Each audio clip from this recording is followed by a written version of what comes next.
अवधूत चिंतन श्री गुरुदेव दत्त श्री स्वामी समर्थ श्री स्वामी समर्थ.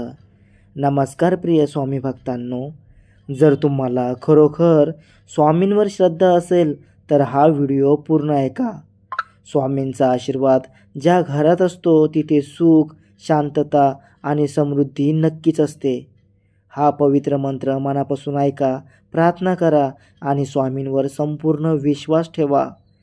ज्यांनी या मंत्राचा जप केला त्यांच्या जीवनात आनंद, समाधान आणि आर्थिक प्रगतीचा मार्ग खुला झाला आहे. स्वामींच्या कृपेने माता लक्ष्मीची कृपादृष्टी नक्कीच लाभेल. भक्तांनो, जर तुम्हालाही स्वामी समर्थांचा आशीर्वाद हवा असेल तर कमेंट बॉक्समध्ये श्री स्वामी समर्थ, जय जय स्वामी समर्थ टाईप करा. मनापासून आणि श्रद्धेने हा मंत्र ऐकणाऱ्या प्रत्येक भक्ताची प्रार्थना स्वामी महाराजापर्यंत नक्की पोहोचते. हा पवित्र मंत्र स्वामी महाराजांना प्रसन्न करणारा आहे. त्यामुळे अनेक भक्त रोज या मंत्राचा जप करतात. म्हणूनच आम्ही तुम्हाला विनंती करतो की हा मंत्र पूर्ण ऐका आणि स्वामींवर पूर्ण विश्वास ठेवा. ज्यांनी सुरुवातीपासून शेवटपर्यंत हा मंत्र मनापासून ऐकला त्यांच्या आयुष्यात आनंद, समाधान आणि सकारात्मक ऊर्जा भरून राहते.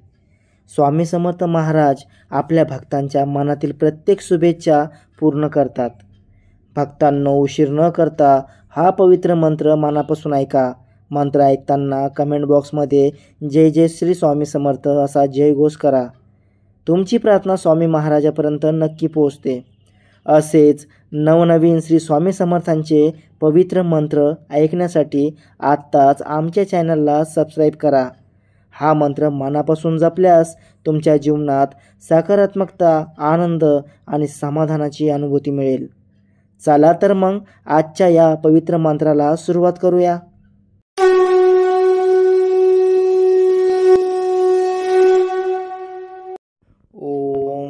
मुक्तेश्वर स्वामी देवाय धनलाभ समृद्धी देई नमः.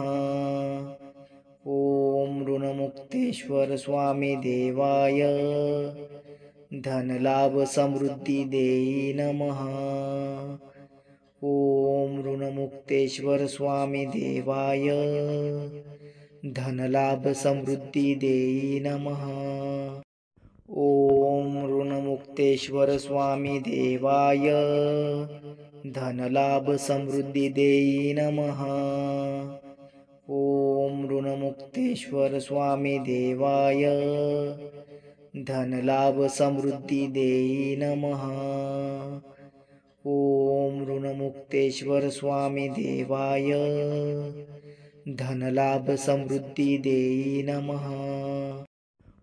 ओम ऋणमुक्तेश्वर स्वामी देवाय धनलाभ समृद्धी देई नमः. ओम ऋणमुक्तेश्वर स्वामी देवाय धनलाभ समृद्धी देई नमः. ओम ऋणमुक्तेश्वर स्वामी देवाय धनलाभ समृद्धी देई नमः. ओम ऋणमुक्तेश्वर स्वामी देवाय धनलाभ समृद्धी देई नमः. ओम ऋणमुक्तेश्वर स्वामी देवाय धनलाभ समृद्धी देई नमः. ओम ऋणमुक्तेश्वर स्वामी देवाय धनलाभ समृद्धी देई नमः. ओम ऋणमुक्तेश्वर स्वामी देवाय धनलाभ समृद्धी देई नमः. ओम ऋणमुक्तेश्वर स्वामी देवाय धनलाभ समृद्धी देई नमः. ओम ऋणमुक्तेश्वर स्वामी देवाय धनलाभ समृद्धी देई नमः. ओम ऋणमुक्तेश्वर स्वामी देवाय धनलाभ समृद्धी देई नमः. ओम ऋणमुक्तेश्वर स्वामी देवाय धनलाभ समृद्धी देई नमः. ओम ऋणमुक्तेश्वर स्वामी देवाय धनलाभ समृद्धी देई नमः। ओम ऋणमुक्तेश्वर स्वामी देवाय धनलाभ समृद्धी देई नमः। ओम ऋणमुक्तेश्वर स्वामी देवाय धनलाभ समृद्धी देई नमः। ओम ऋणमुक्तेश्वर स्वामी देवाय धनलाभ समृद्धी देई नमः। ओम ऋणमुक्तेश्वर स्वामी देवाय धनलाभ समृद्धी देई नमः। ओम ऋणमुक्तेश्वर स्वामी देवाय धनलाभ समृद्धी देई नमः। ओम ऋणमुक्तेश्वर स्वामी देवाय धनलाभ समृद्धी देई नमः। ओम ऋणमुक्तेश्वर स्वामी देवाय धनलाभ समृद्धी देई नमः। ओम ऋणमुक्तेश्वर स्वामी देवाय धनलाभ समृद्धी देई नमः। ओम ऋणमुक्तेश्वर स्वामी देवाय धनलाभ समृद्धी देई नमः। ओम ऋणमुक्तेश्वर स्वामी देवाय धनलाभ समृद्धी देई नमः। ओम ऋणमुक्तेश्वर स्वामी देवाय धनलाभ समृद्धी देई नमः। ओम ऋणमुक्तेश्वर स्वामी देवाय धनलाभ समृद्धी देई नमः। ओम ऋणमुक्तेश्वर स्वामी देवाय धनलाभ समृद्धी देई नमः। ओम ऋणमुक्तेश्वर स्वामी देवाय धनलाभ समृद्धी देई नमः। ओम ऋणमुक्तेश्वर स्वामी देवाय धनलाभ समृद्धी देई नमः। ओम ऋणमुक्तेश्वर स्वामी देवाय धनलाभ समृद्धी देई नमः। ओम ऋणमुक्तेश्वर स्वामी देवाय धनलाभ समृद्धी देई नमः। ओम ऋणमुक्तेश्वर स्वामी देवाय धनलाभ समृद्धी देई नमः। ओम ऋणमुक्तेश्वर स्वामी देवाय धनलाभ समृद्धी देई नमः। ओम ऋणमुक्तेश्वर स्वामी देवाय धनलाभ समृद्धी देई नमः। ओम ऋणमुक्तेश्वर स्वामी देवाय धनलाभ समृद्धी देई नमः। ओम ऋणमुक्तेश्वर स्वामी देवाय धनलाभ समृद्धी देई नमः।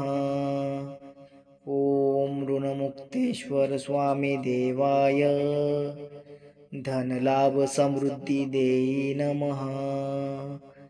ओम ऋणमुक्तेश्वर स्वामी देवाय धनलाभ समृद्धी देई नमः।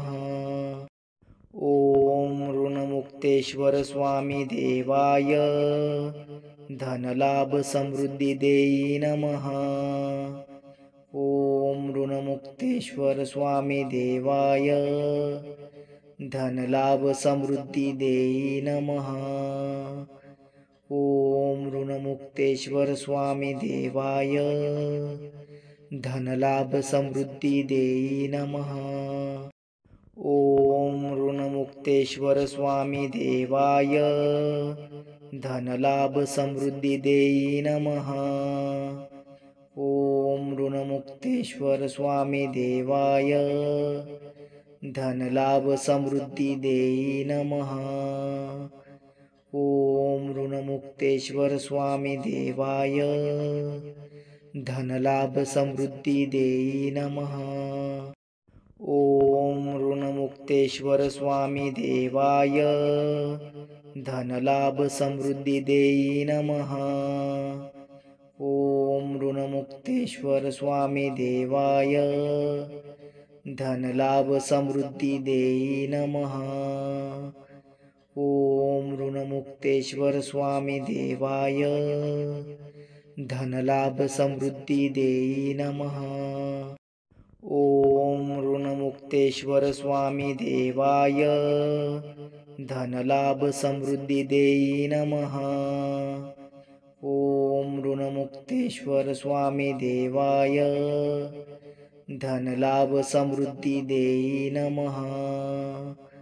ओम ऋणमुक्तेश्वर स्वामी देवाय धनलाभ समृद्धी देई नमः। ओम ऋणमुक्तेश्वर स्वामी देवाय धनलाभ समृद्धी देई नमः। ओम ऋणमुक्तेश्वर स्वामी देवाय धनलाभ समृद्धी देई नमः। ओम ऋणमुक्तेश्वर स्वामी देवाय धनलाभ समृद्धी देई नमः। ओम ऋणमुक्तेश्वर स्वामी देवाय धनलाभ समृद्धी देई नमः। ओम ऋणमुक्तेश्वर स्वामी देवाय धनलाभ समृद्धी देई नमः। ओम ऋणमुक्तेश्वर स्वामी देवाय धनलाभ समृद्धी देई नमः। ओम ऋणमुक्तेश्वर स्वामी देवाय धनलाभ समृद्धी देई नमः। ओम ऋणमुक्तेश्वर स्वामी देवाय धनलाभ समृद्धी देई नमः। ओम ऋणमुक्तेश्वर स्वामी देवाय धनलाभ समृद्धी देई नमः। ओम ऋणमुक्तेश्वर स्वामी देवाय धनलाभ समृद्धी देई नमः। ओम ऋणमुक्तेश्वर स्वामी देवाय धनलाभ समृद्धी देई नमः। ओम ऋणमुक्तेश्वर स्वामी देवाय धनलाभ समृद्धी देई नमः।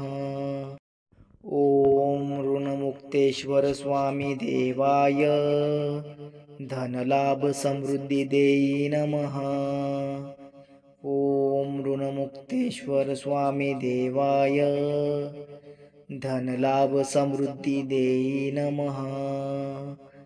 ओम ऋणमुक्तेश्वर स्वामी देवाय धनलाभ समृद्धी देई नमः।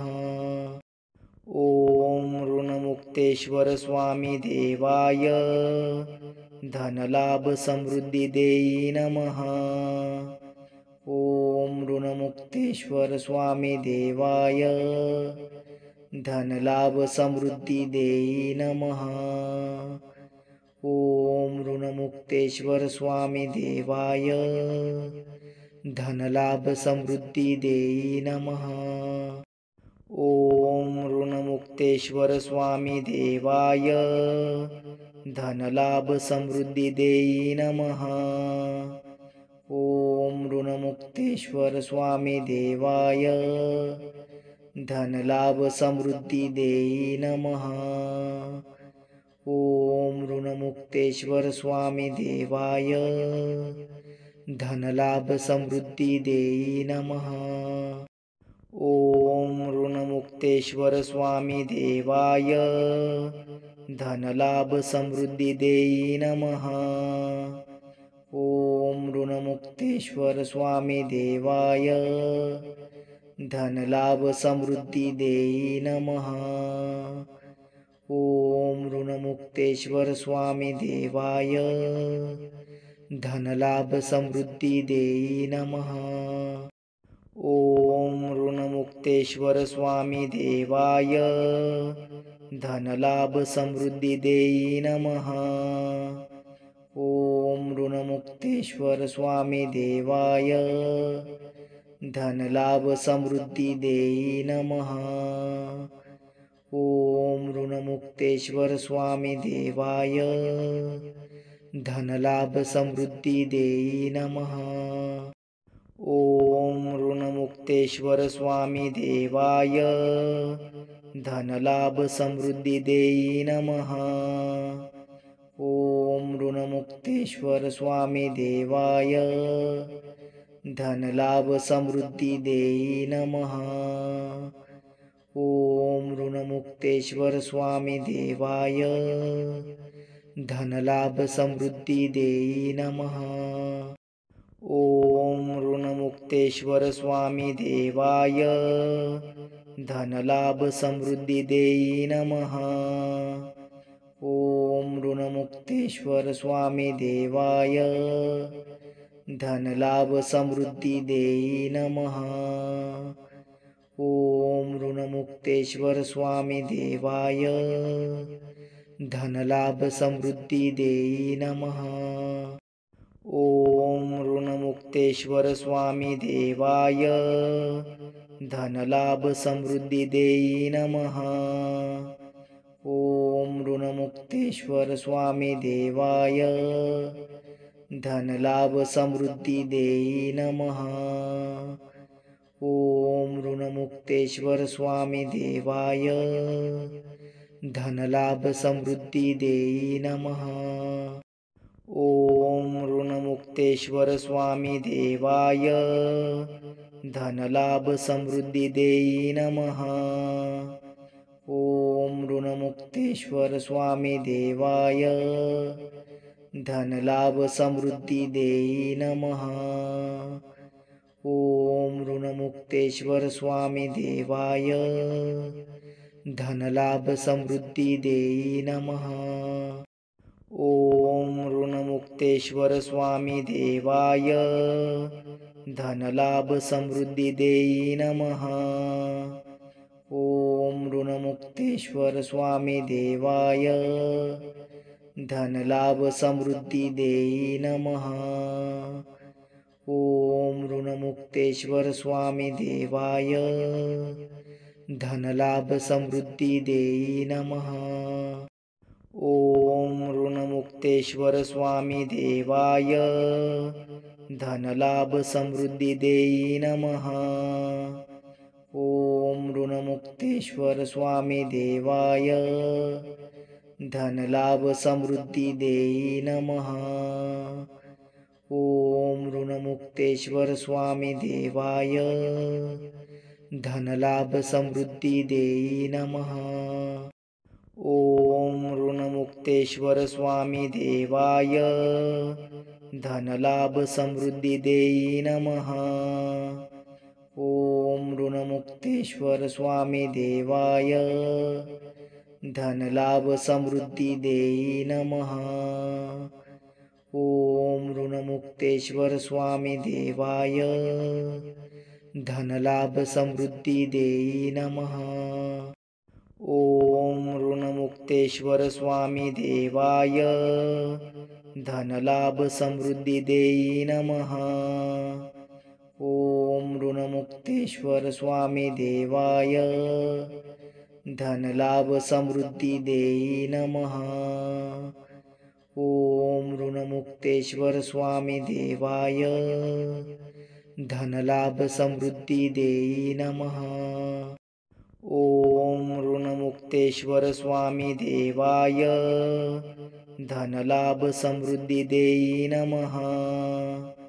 ओम ऋणमुक्तेश्वर स्वामी देवाय धनलाभ समृद्धी देई नमः। ओम ऋणमुक्तेश्वर स्वामी देवाय धनलाभ समृद्धी देई नमः।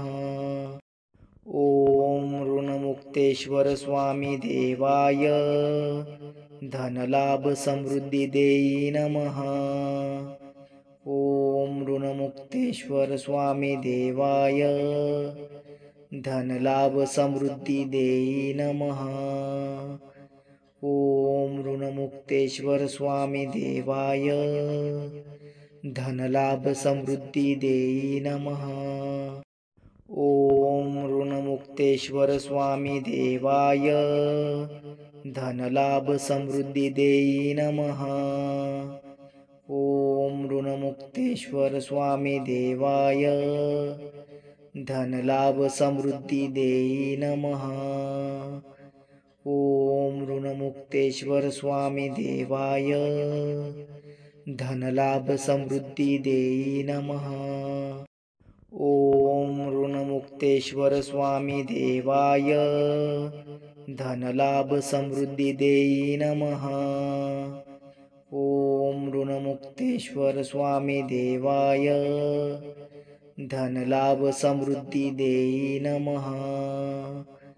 ओम ऋणमुक्तेश्वर स्वामी देवाय धनलाभ समृद्धी देई नमः।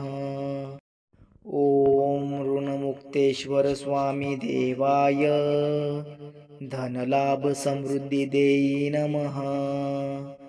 ओम ऋणमुक्तेश्वर स्वामी देवाय धनलाभ समृद्धी देई नमः। ओम ऋणमुक्तेश्वर स्वामी देवाय धनलाभ समृद्धी देई नमः। ओम ऋणमुक्तेश्वर स्वामी देवाय धनलाभ समृद्धी देई नमः। ओम ऋणमुक्तेश्वर स्वामी देवाय धनलाभ समृद्धी देई नमः। ओम ऋणमुक्तेश्वर स्वामी देवाय धनलाभ समृद्धी देई नमः। ओम ऋणमुक्तेश्वर स्वामी देवाय धनलाभ समृद्धी देई नमः। ओम ऋणमुक्तेश्वर स्वामी देवाय धनलाभ समृद्धी देई नमः। ओम ऋणमुक्तेश्वर स्वामी देवाय धनलाभ समृद्धी देई नमः। ओम ऋणमुक्तेश्वर स्वामी देवाय धनलाभ समृद्धी देई नमः। ओम ऋणमुक्तेश्वर स्वामी देवाय धनलाभ समृद्धी देई नमः। ओम ऋणमुक्तेश्वर स्वामी देवाय धनलाभ समृद्धी देई नमः। ओम ऋणमुक्तेश्वर स्वामी देवाय धनलाभ समृद्धी देई नमः। ओम ऋणमुक्तेश्वर स्वामी देवाय धनलाभ समृद्धी देई नमः। ओम ऋणमुक्तेश्वर स्वामी देवाय धनलाभ समृद्धी देई नमः। ओम ऋणमुक्तेश्वर स्वामी देवाय धनलाभ समृद्धी देई नमः। ओम ऋणमुक्तेश्वर स्वामी देवाय धनलाभ समृद्धी देई नमः। ओम ऋणमुक्तेश्वर स्वामी देवाय धनलाभ समृद्धी देई नमः। ओम ऋणमुक्तेश्वर स्वामी देवाय धनलाभ समृद्धी देई नमः। ओम ऋणमुक्तेश्वर स्वामी देवाय धनलाभ समृद्धी देई नमः। ओम ऋणमुक्तेश्वर स्वामी देवाय धनलाभ समृद्धी देई नमः।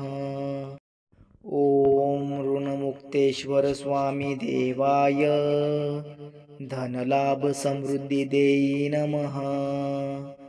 ओम ऋणमुक्तेश्वर स्वामी देवाय धनलाभ समृद्धी देई नमः।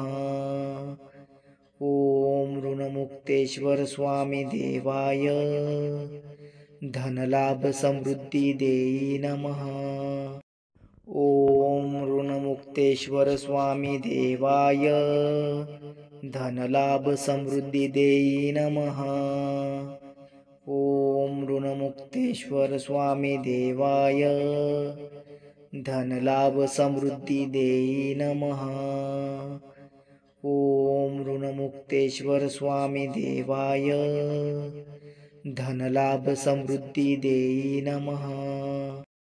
ओम ऋणमुक्तेश्वर स्वामी देवाय धनलाभ समृद्धी देई नमः।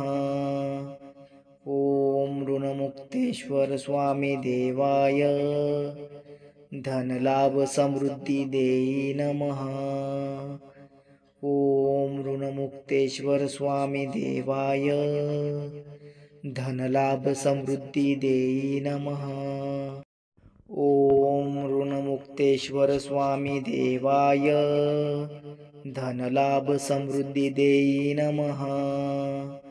ओम ऋणमुक्तेश्वर स्वामी देवाय धनलाभ समृद्धी देई नमः। ओम ऋणमुक्तेश्वर स्वामी देवाय धनलाभ समृद्धी देई नमः। ओम ऋणमुक्तेश्वर स्वामी देवाय धनलाभ समृद्धी देई नमः।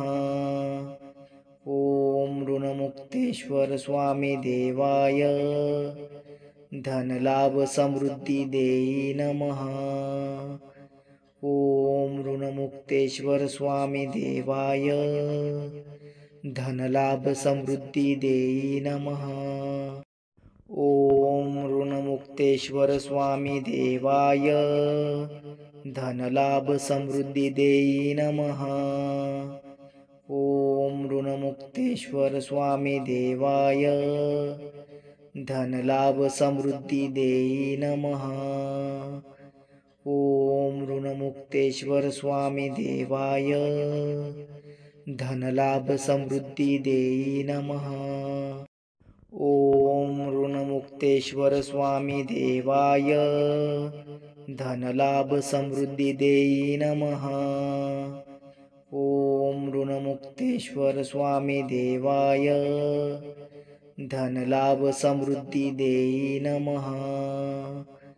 ओम ऋणमुक्तेश्वर स्वामी देवाय धनलाभ समृद्धी देई नमः। ओम ऋणमुक्तेश्वर स्वामी देवाय धनलाभ समृद्धी देई नमः।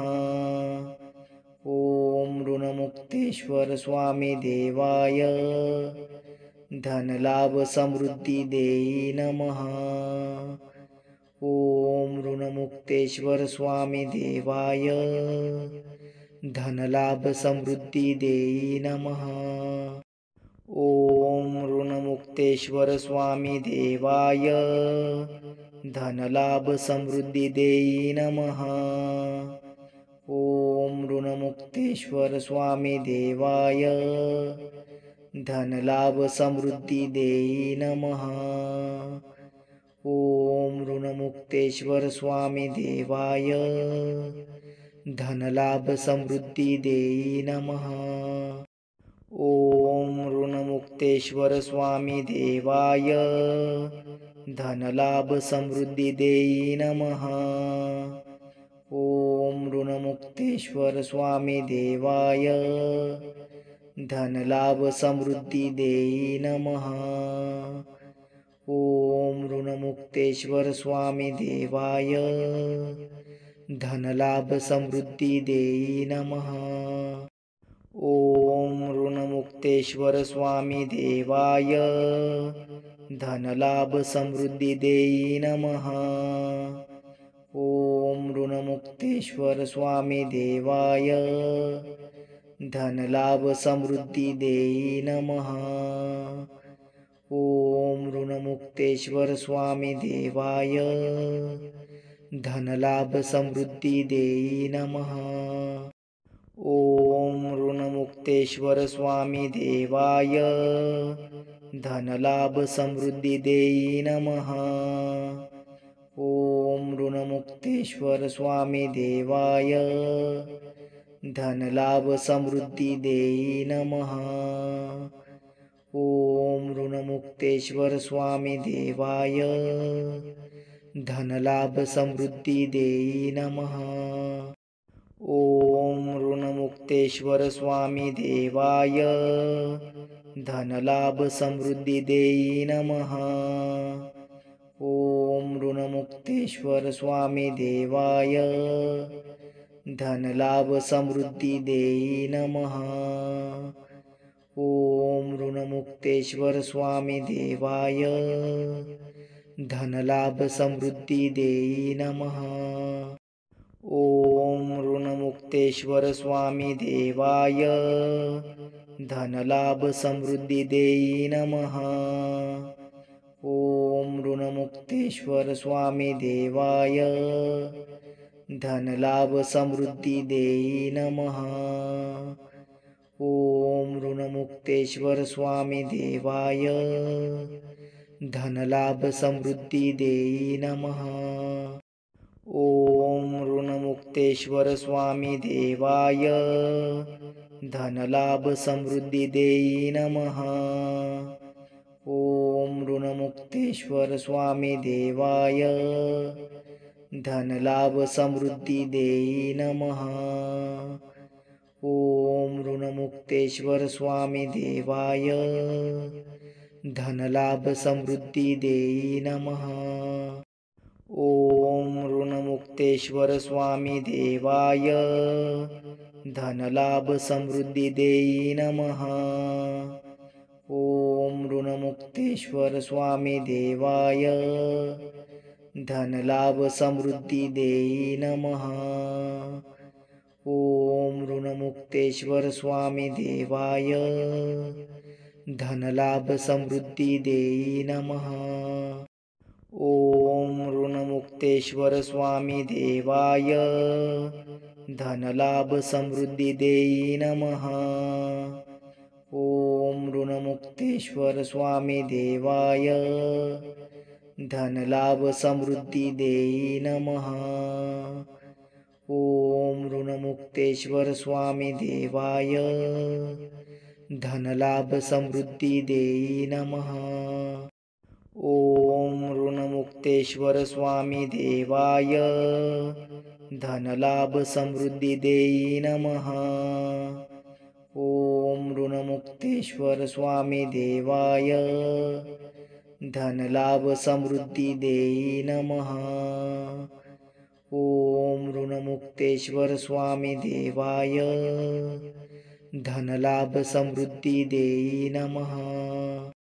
ओम ऋणमुक्तेश्वर स्वामी देवाय धनलाभ समृद्धी देई नमः. ओम ऋणमुक्तेश्वर स्वामी देवाय धनलाभ समृद्धी देई नमः. ओम ऋणमुक्तेश्वर स्वामी देवाय धनलाभ समृद्धी देई नमः. ओम ऋणमुक्तेश्वर स्वामी देवाय धनलाभ समृद्धी देई नमः. ओम ऋणमुक्तेश्वर स्वामी देवाय धनलाभ समृद्धी देई नमः. ओम ऋणमुक्तेश्वर स्वामी देवाय धनलाभ समृद्धी देई नमः. ओम ऋणमुक्तेश्वर स्वामी देवाय धनलाभ समृद्धी देई नमः. ओम ऋणमुक्तेश्वर स्वामी देवाय धनलाभ समृद्धी देई नमः. ओम ऋणमुक्तेश्वर स्वामी देवाय धनलाभ समृद्धी देई नमः. ओम ऋणमुक्तेश्वर स्वामी देवाय धनलाभ समृद्धी देई नमः. ओम ऋणमुक्तेश्वर स्वामी देवाय धनलाभ समृद्धी देई नमः. ओम ऋणमुक्तेश्वर स्वामी देवाय धनलाभ समृद्धी देई नमः. ओम ऋणमुक्तेश्वर स्वामी देवाय धनलाभ समृद्धी देई नमः. ॐ ऋणमुक्तेश्वर स्वामी देवाय धनलाभ समृद्धी देई नमः।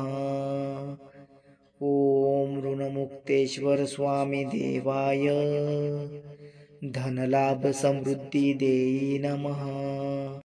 ॐ ऋणमुक्तेश्वर स्वामी देवाय धनलाभ समृद्धी देई नमः। ॐ ऋणमुक्तेश्वर स्वामी देवाय धनलाभ समृद्धी देई नमः। ॐ ऋणमुक्तेश्वर स्वामी देवाय धनलाभ समृद्धी देई नमः। ॐ ऋणमुक्तेश्वर स्वामी देवाय धनलाभ समृद्धी देई नमः। ॐ ऋणमुक्तेश्वर स्वामी देवाय धनलाभ समृद्धी देई नमः। ॐ ऋणमुक्तेश्वर स्वामी देवाय धनलाभ समृद्धी देई नमः। ॐ ऋणमुक्तेश्वर स्वामी देवाय धनलाभ समृद्धी देई नमः। ॐ ऋणमुक्तेश्वर स्वामी देवाय धनलाभ समृद्धी देई नमः। ॐ ऋणमुक्तेश्वर स्वामी देवाय धनलाभ समृद्धी देई नमः। ॐ ऋणमुक्तेश्वर स्वामी देवाय धनलाभ समृद्धी देई नमः। ॐ ऋणमुक्तेश्वर स्वामी देवाय धनलाभ समृद्धी देई नमः। ॐ ऋणमुक्तेश्वर स्वामी देवाय धनलाभ समृद्धी देई नमः। ॐ ऋणमुक्तेश्वर स्वामी देवाय धनलाभ समृद्धी देई नमः। ॐ ऋणमुक्तेश्वर स्वामी देवाय धनलाभ समृद्धी देई नमः। ॐ ऋणमुक्तेश्वर स्वामी देवाय धनलाभ समृद्धी देई नमः। ॐ ऋणमुक्तेश्वर स्वामी देवाय धनलाभ समृद्धी देई नमः। ॐ ऋणमुक्तेश्वर स्वामी देवाय धनलाभ समृद्धी देई नमः। ॐ ऋणमुक्तेश्वर स्वामी देवाय धनलाभ समृद्धी देई नमः। ॐ ऋणमुक्तेश्वर स्वामी देवाय धनलाभ समृद्धी देई नमः। ॐ ऋणमुक्तेश्वर स्वामी देवाय धनलाभ समृद्धी देई नमः। ॐ ऋणमुक्तेश्वर स्वामी देवाय धनलाभ समृद्धी देई नमः। ॐ ऋणमुक्तेश्वर स्वामी देवाय धनलाभ समृद्धी देई नमः। ॐ ऋणमुक्तेश्वर स्वामी देवाय धनलाभ समृद्धी देई नमः। ॐ ऋणमुक्तेश्वर स्वामी देवाय धनलाभ समृद्धी देई नमः। ॐ ऋणमुक्तेश्वर स्वामी देवाय धनलाभ समृद्धी देई नमः। ॐ ऋणमुक्तेश्वर स्वामी देवाय धनलाभ समृद्धी देई नमः। ॐ ऋणमुक्तेश्वर स्वामी देवाय धनलाभ समृद्धी देई नमः। ॐ ऋणमुक्तेश्वर स्वामी देवाय धनलाभ समृद्धी देई नमः। ॐ ऋणमुक्तेश्वर स्वामी देवाय धनलाभ समृद्धी देई नमः। ओम ऋणमुक्तेश्वर स्वामी देवाय धनलाभ समृद्धी देई नमः.